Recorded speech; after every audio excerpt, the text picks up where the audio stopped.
Hello and welcome to Kingston Now. I'm Jimmy Buff. Today we're on the facility, the grounds of the Ulster County Resource Recovery Agency in the town of Kingston. And with me right now is Executive Director Tim Rose. Hi, Tim.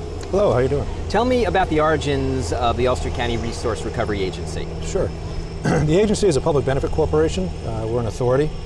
We were created by state statute in the late 1980s.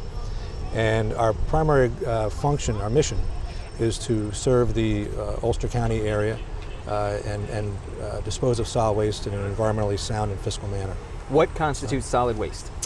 It's composed of several different things. It's composed of what we call municipal solid waste, which is your household garbage, so to speak, what's picked up at your residence. We also will accept C&D, which is construction and demolition debris, when people are remodeling basements or kitchens or things like that. In with that is organic waste, which is food waste and maybe some yard waste. That's what we hope to divert and take out of the waste stream.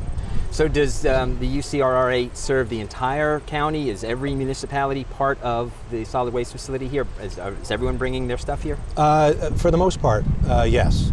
There are some areas in the fringes of the county where the waste is being exported outside the county. But for the majority, we are accepting the majority of the Ulster County garbage. Now we're here today because there was a grand opening, as it was touted in the press release, which seems kind of unusual to have a grand opening at a solid waste facility. Tell me about that. Sure. Today we had a grand opening for our composting facility. It's one of the first in the Hudson Valley. We're very proud to be the first. And what this composting facility is doing, there's several reasons for having it. Firstly, we want to do the environmentally conscious and right thing. And by that, what I mean is all the MSW, the municipal solid waste that enters this facility and our facility in New Paltz, is transported through tractor trailer to one of two landfills, one in Syracuse and one near Rochester. About 2/3 of our waste ends up in Syracuse, and about 1/3 of our waste ends up in Rochester. An enormous amount of distance to travel. And we generate, or we process, approximately 140 to 150,000 tons a year. So by having this initiative, this composting initiative, we're going to hopefully divert a portion of that waste into this composting facility and actually come up with a marketable product at the end that is not only environmentally sound way of doing business, but it's also fiscally a good way of doing business. And by that I mean, when we're done with this product, we hope to market that, and that could be through a variety of different methods, through landscaping companies or through bagging it and selling it, something along those lines. And we're modeling this actually after Onondaga County. They also have a solid waste authority up there, very similar to the way we're set up, and they have a composting facility, the same type of operation we're running here, and they've turned it into actually a revenue generating machine. When did this idea first appear on the drawing board here at Ulster County Resource Recovery Agency? It was actually a concept that Michelle Bergkamp, our recycling coordinator, had. She's very environmentally conscious and always looking for ways to recycle more and to remove waste out of the waste stream so we don't have to ship it as far. And this was something that she had thought about, she had wanted to do. She approached me with the idea, and I thought I was on board. I thought it was a really good idea, especially after doing some research with Onondaga County and talking to my counterpart up there and seeing how well their operation works, how it works. And not only from as executive director, I have to be worried about finances, but not only from a financial standpoint and an environmental standpoint, but other issues as well, as like odor control and those sort of things. And if I was going to have to deal with those type of issues, and so I had a lot of questions. So in January, Michelle and I visited the facility and got a tour of the place, and I really liked what they were doing up there. I thought it was a great idea. So I approached the board of directors. We have a 5-member board of directors that I report to, and I approached the board, and they were really all for the project. So they said, okay, go ahead, let's do a pilot project. Let's see how it works. And I must admit, when I first started, I wasn't sure. When you start a pilot project like this, you're not really sure on the volume, and you have to we tried to do as much surveying as we could to make sure we were going to get the volume in that we needed, and it looked like we were going to get it in.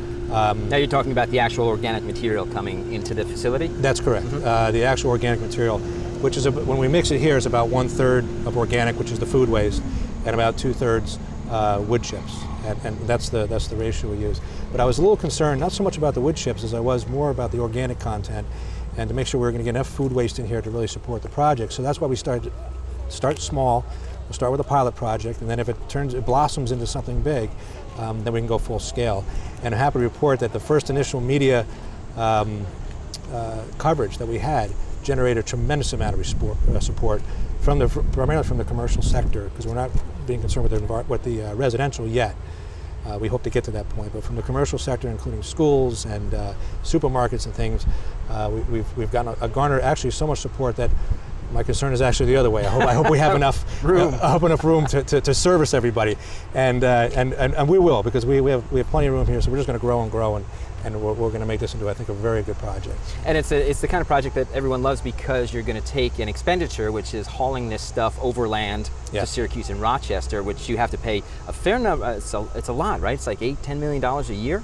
It's about $8.5 million a year. Yeah, that's a lot of money. Yeah. So you keep a lot of that here, and then you turn the product into a profit maker at the end of the day, too. Yes, that can be used locally. Yeah. And there's a large environmental movement with keeping things as local as possible, and that transcends to purchasing food that's local, to buying products that are made locally, and that sort of thing. So there's not all this trucking going on, and this fits right in with that. This fits in with that whole genre of a holistic approach of keeping things local.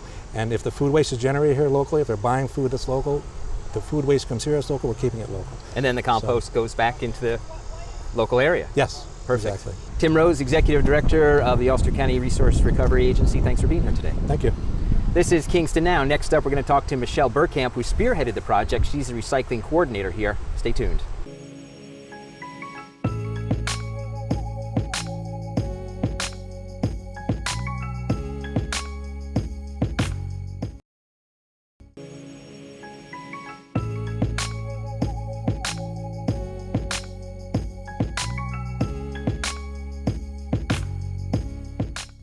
Hello and welcome back to Kingston Now. This week we're on location at the Ulster County Resource Recovery Agency facility in the town of Kingston, and with me now is the recycling coordinator, Michelle Bergkamp. Michelle, Tim just told us in the last segment that this whole thing was your idea today. How did that happen? Well, I wouldn't say it was all my idea, but I certainly have been interested in organics composting for a very long time, knowing that recycling rates have hit a plateau, and we recycle all that we can here in Ulster County. The next phase, of course, would be to separate the food waste that is in our waste stream as well. So where did you hear about this for the first time? I mean, Tim was saying that it's pretty fast that you guys first started working this in January? Right. Mm-hmm. So where did you hear about it? Well, for a couple of years we've been working on working with the system, the aerated static pile method of composting. We first learned about that system actually in Onondaga County. Okra is a solid waste authority who is also using this method of composting. And we visited their site. We were very impressed with how things were going there, and the material that they were creating was a great quality product that they in turn do sell to the local community and beyond. People from New Jersey even go all the way up to Syracuse to pick up this compost. It's U.S. Composting Council certified, SCA certified, which is our goal as well. So yeah, that's how we first learned, we saw it in action, I guess you could say, and we since have wanted to model our system after theirs. So you went up there with Tim, and you came back and he said, man, it's a great idea. Yeah, yep. And he said, make it happen. Pretty much, yeah, pretty much. So what did you have to do first? Well, first we, of course, contracted with the engineer, Peter Moon of O2 Compost, who designed their system. We had him also design our system. We had to do a lot of infrastructure work here, a lot of changes here to our layout and our current system. We had a lot of work with our director of operations, who really set this site up and made this happen. So did you need to do more for the site? I mean, because the whole area for the composting doesn't look that large. It looks like it was just empty space prior. Were there things there? Oh yes. Well, this was actually our current place for our glass. We separate our glass and send it to a market for recycling, and we had to create a new area for our glass recycling And we're using this current pad here behind me, the concrete pad, for our composting now. So yes, we did have to do a lot of work prior to. This is initially it's going to be businesses, commercial, right? Who is going to be putting some of the organics in the compost pile? What businesses? Okay, we have been doing a lot of outreach and campaigning to let the public know that this is a reality for them, that these businesses can divert this material, which is heavy, wet, dense organic material that weighs a lot, that is costly to them. And of course, by diverting that material, not only are they saving money, but they would also be protecting our environment. And well, that's some because of these this would have gone into the normal, into the landfill, and then turn into methane. Right, and creating greenhouse gas emissions, which we certainly want to avoid at all costs if we can. And getting back to your business's question, sorry, I diverted there. But we do have some restaurants, some institutions that are participating, and we also have a couple of grocery stores, large grocery stores that are participating. Yeah, Hannaford was here for the grand opening Hannaford was today. here for the grand opening. And, so what will they be sending over here, like outdated vegetables and food and things that they can't sell anymore? Fruit or produce that might be bruised or that they can't sell, things that go bad, while out on display. So a lot of produce, of course, would come in this direction. Also, we take meats, breads, cheeses, dairy, all those kinds of products too. And there is a plan. Paper towels, napkins, And there is a plan in the future for residential household. I mean, in an ideal world, yes, of course. But that really doesn't, that's really not the agency's decision, of course. We have to have the buy-in from the hauling community, who in turn would pick up the material at, via residential collection or, so really that's not up to us. So, well, we could certainly promote it and then, ask them to want to do that. But like I said, right now we're really targeting the large waste quantity generating entities. Larger businesses, the hospitals, universities, the school districts would be phenomenal. They would certainly save a lot of money. Everyone's budget crunching and worrying about, it's tough in these economic times, and this is a great way, of course, to again save money and protect the environment. So the first load of organics was dumped today, ceremoniously by Royal Carting, who do a really terrific job with their green initiatives, and so they're going to be piling more and more on the pile. Yes, and they will. I think it takes about 30 days, right, for the whole process to take place, for it to decompose and then turn into compost. Right. Well, the active composting phase will finish in about 30 days, which in that time we'll remove it off of the system and let it cure for an additional 20 days or so. So a month from now, you're going to get the very first bag of Ulster County compost. Yes. Hopefully, it will be ceremoniously delivered to you. Great job. Great for taking the initiative. Thank you.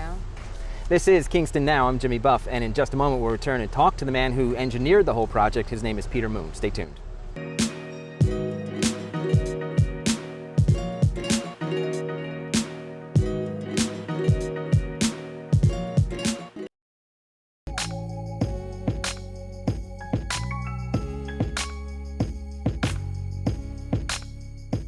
Welcome back to Kingston Now. We are on location at the Ulster County Resource Recovery Agency in the town of Kingston, and joining us now is Peter Moon from O2 Compost, a company based in the state of Washington. Say the name of the town, Peter. Snohomish, Washington, a little bit outside of Seattle.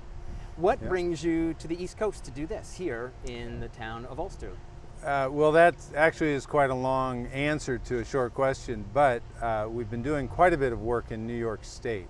Onondaga County has a system that I've helped with over the last 4 years, and because the counties have a strong association, the folks here in Ulster County they were watching what I was doing, were very encouraged. They're very forward thinking here, and so they said, why don't we try that in our county? And so that's what brought me here.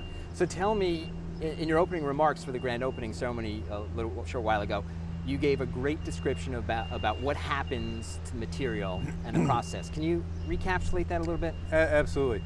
The method of composting that we're employing here is referred to as aerated static pile composting. And what that means is we induce airflow through the mix, and by doing that maintain aerobic conditions in the pile. And there's a lot of benefits from doing that. One, we derive a lot of heat. The microbes that are doing all the work for us generate a tremendous amount of heat. And with that heat, we're destroying parasites, pathogens, and weed seeds in the mix. By maintaining aerobic conditions, we're also mitigating impacts from odor. Most people think that compost systems will stink up the neighborhood. But in fact, we're brought in to mitigate those sorts of problems in many, many cases using this very technology. It's a much faster process, and in the end, it produces a much better quality finished product. Now, how will you aerate the raw material? How does that happen? We use an electric blower. It can be plugged in, or we actually have solar systems that we can run these with as well. And the blower, it's a high pressure, high volume blower, so that when it turns on, a tremendous volume of air under high pressure comes out of it. We feed that air into an aeration manifold, which then directs the air into lateral pipes that sit on the ground beneath the pile. When the blower kicks on, the air goes into the pipes, through the holes in the pipes, and then up through the mix to displace the CO2 and any of the other off gases and replace it with oxygen in the system. And the decomposition of the material will produce this heat year-round? Absolutely, absolutely. As a matter of fact, with Okra's system up in Syracuse, we started on December 5th. On December 6th, it was snowing, and they didn't see above freezing temperatures for about 6 months. And we composted throughout that period of time. So absolutely, a tremendous amount of heat is generated, and you can do this year-round. So what will be the end product? Well, it's a very stable product, what we call compost. Generally, the wood chips will be screened out. It'll have a soil-like consistency, very high organic content, and it's used as a soil component or a soil blend, and adds a tremendous amount of nutrients, organic matter, and well as the biology, the microbes. That's actually the secret of compost in soil. The wood chips, of course, are reused then? Absolutely. As well? Yep. So it's a really sustainable system. Completely sustainable. How much raw material, organic raw material, is required to make, say, 50 pounds of compost? Is there a formula for that? Well, 50 pounds, the rule of thumb is 1 cubic yard of raw material going into the compost pile. I've got that wrong. 1 ton of material going into the compost pile will yield 1 cubic yard of finished product.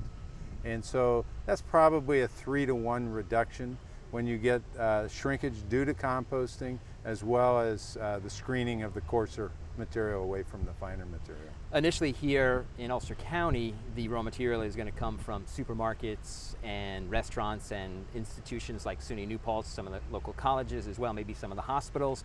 Do those people have to be trained in sorting properly for what goes into the pile? Absolutely. The key problem, if we have a challenge using food waste as a component in any compost system, it's plastic. And so training of anybody who's handling the food at any stage of the game. So keep the plastic out. Even those little labels on the side of the apples can be problematic. Rubber bands, twist ties, any of those sorts of things that don't decompose will ultimately end up in the compost and need to get screened out. So the more we can educate upstream, the better off we'll be. So you're scientists, Peter, so I'm going to ask you this question, and hopefully you know the answer. I think you probably do. The amount of raw organics that go into landfills across the country is probably enormous. There's not a lot of compost programs like this happening, I would guess, in the United States at this time. What kind of impact could that have on the environment if this kind of program existed nationwide?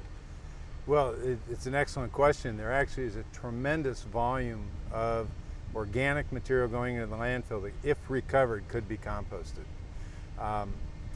In the western states where I'm from, there is a pretty expansive infrastructure for it, but even so, they're barely scratching the surface.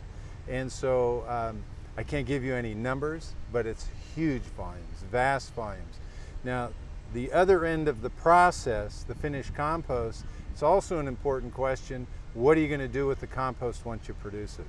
And the fact is, there's an endless use for that finished product in terms of improving soil quality in residential applications, commercial applications, municipal, but mostly in agriculture. Where we're looking at a problem with food and growing food And sustainability, organic matter going back into the soil is the key to the solution of that problem. And so all of those organic waste products that we're generating and disposing of one way or the other, if recovered and composted, would yield a finished product that would be hugely beneficial to us in a community sense, us nationally, us worldwide. Terrific. Thanks so much, Peter. Absolutely, thank you. That's it for this week's show. I'm Jimmy Buff. Thanks to Michelle Bergkamp, Tim Rose of Ulster County Resource Recovery Agency, and Peter Moon of O2 Compost. Check out our shows on our Facebook page. You can find our YouTube link there. We'll see you next week.